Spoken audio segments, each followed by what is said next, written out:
तुमची पण टाच दुखते का किंवा तुम्हाला सततचा टाचेचा त्रास होतोय आणि त्यासाठी तुम्ही बरेच सारे दवाखाने किंवा गोळीचा औषध उपचार घेताय का? तर या जर 3 गोष्टी तुम्ही जर कंटिन्यू तुमच्या डेली रुटीनमध्ये जर फॉलो केल्या मित्रांनो, तर तुम्हाला टाचदुखीचा त्रास कधी होणार नाही. तर सगळ्यात पहिली महत्त्वाची गोष्ट, ज्यावेळेस तुम्हाला टाचेचा त्रास चालू होतो मित्रांनो, त्यावेळेस तुम्ही बर्फाने शेकणे हे खूप जास्त महत्त्वाचं आहे. दिवसातून 2 ते 3 वेळेस जरी तुम्ही बर्फाने शेकलं मित्रांनो, तर तुमचा हा टाचेचा त्रास हा कमी होण्यास मदत होतो.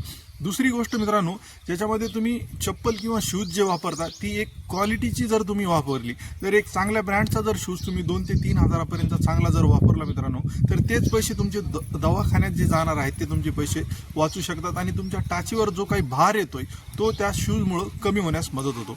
आणि तिसरी गोष्ट, ज्याच्यामध्ये जर तुम्हाला जर दिवसातून 2 ते 3 वेळेस जर एक्झरसाईज करणं जर जमलं, तर ही जी टाचदुखी आहे मित्रांनो ती सुद्धा कमी होण्यास मदत होऊ शकते. त्यामुळे एक्झरसाईज ही सुद्धा त्या ठिकाणचा जो भार आहे, त्या ठिकाणचे जे स्नायू आहेत तर ते कमी करण्यास मदत करतात आणि एक्झरसाईजमुळे जे स्नायू आहेत ते मजबूत होतात, जेणे की टाचेवरचा दबाव हा कमी होऊन त्या ठिकाणी आपल्याला टाचदुखी ही कमी होण्यास मदत होते. या 3 गोष्टी जर तुम्ही डेली फॉलो केल्या मित्रांनो, तर टाचदुखीसाठी तुम्हाला अत्यंत आराम मिळेल.